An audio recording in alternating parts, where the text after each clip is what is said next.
8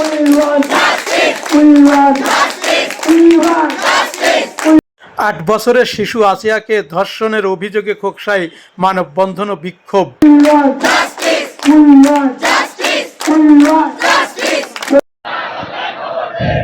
প্রিয় দর্শক, দেখতে পাচ্ছেন আমাদের খোকসা সরকারি কলেজ চত্বর থেকে ইতিমধ্যে দেখেছি যে সরকারি যে সকল শিক্ষার্থীরা রয়েছে তাদের আজকে বাংলাদেশব্যাপী যে শিশু ধর্ষণের শাস্তি প্রকাশ্যে মৃত্যুদণ্ড ও নারীর প্রতি হিংসতা রোধে আজকের এই মানববন্ধন এবং বিক্ষোভ সমাবেশ।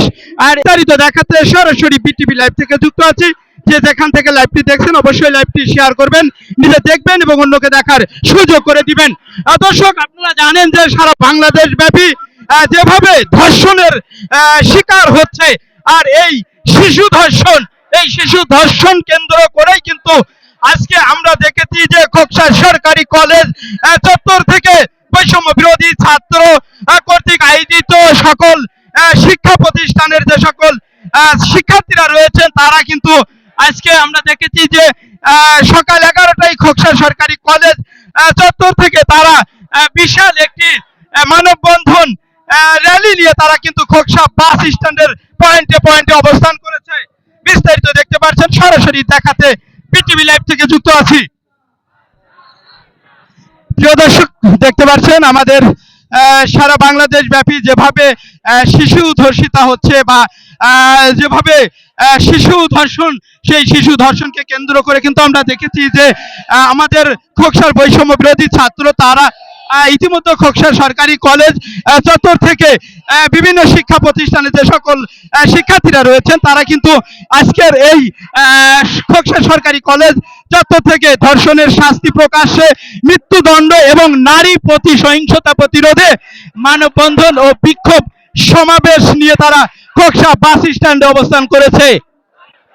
ইতিমধ্যে দেখতে পাচ্ছেন সরাসরি আপনাদের দেখাতে বিটিভি লাইভ থেকে যুক্ত আছি। যে যেখান থেকে লাইভটি দেখছেন অবশ্যই লাইভটি শেয়ার করবেন, নিজে দেখবেন এবং অন্যকে দেখার সুযোগ করে দিবেন। 24 ঘন্টা অবদান পরবর্তী স্বাধীন বাংলায় কিছু কুলাঙ্গার জারজ সন্তান আমার বাংলার মা বোনদেরকে ইজ্জতহানির মতন খারাপ কাজে লিপ্ত হয়েছে। সেই সকল জারজ সন্তানদেরকে অবিলম্বে গ্রেফতার করে তাদেরকে প্রকাশ্য দিবসে দর্শকের একমাত্র শাস্তি মৃত্যুদণ্ড কার্যকর করার আহ্বান জানাচ্ছি। আমরা আহ্বান জানাচ্ছি বর্তমান অন্তর্বর্তীকালীন সরকারের কাছে, আপনারা যদি তাদেরকে এই শাস্তি বাস্তবায়ন না করতে পারেন বাংলার ছাত্র জনতা সেই শাস্তির কাজ হাতে তুলে নেবে। আমরা অবিলম্বে সকল রাজনৈতিক দলকে জানাতে চাচ্ছি, দর্শকদের কোন রাজনৈতিক দল হয় না, তাদেরকে কোন রাজনৈতিক দলের আশ্রয় দিবেন না।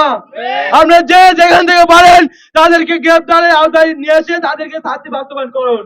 আমরা সেই আহ্বান জানিয়ে 24 গণ অভ্যুত্থানের পরে আমরা যে সুন্দর বাংলাদেশ চেয়েছিলাম সেই বাংলাদেশ এখন কিন্তু কুলাঙ্গাররা আমাদের বাংলাদেশকে সুন্দরভাবে পরিচালনা করতে দিচ্ছে না।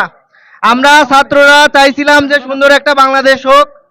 এই আসিয়াকে অল্প বয়সী একটা মেয়ে, যার মেয়ে এখনো হয়ে ওঠে নাই, তাকে এইভাবে ধর্ষণ করার তীব্র নিন্দা জানাই। আমরা আইন উপদেষ্টা আসিফ নজরুল স্যারকে এটা বলতে চাই যে আপনি যে আইন প্রণয়ন করতেছেন 90 দিনের মধ্যে, ছাত্র সমাজ কিন্তু সেই 90 দিন মানবে না। আমরা চাই 30 দিনের মধ্যে, আরো যদি কম সময়ের মধ্যে শাস্তি নিশ্চিত করা হয় তাহলে আমরা সেটা মানতে পারি। এই 90 দিন উঠিয়ে নেন। বাংলা ছাত্র সমাজ চাই খুব দ্রুত ধর্ষকের বিচার হোক এবং ধর্ষকের শাস্তি হওয়া লাগবে মৃত্যুদণ্ড। আমরা চাই ধর্ষকের যেন দৃষ্টান্তমূলক শাস্তি হোক। আমরা আশেপাশে আমাদের এশিয়া মহাদেশে বিভিন্ন জায়গায় দেখেছি যে ধর্ষকদের মৃত্যুদণ্ড দেওয়া আছে, কিন্তু বাংলাদেশে দেখা যায় যে এই শাস্তি কার্যকর করতে করতে 40 দিনের মাথায় ধর্ষক জামিনে মুক্তি পায়। আমরা চাই কোন ধর্ষক যেন জামিনে মুক্তি না হয়।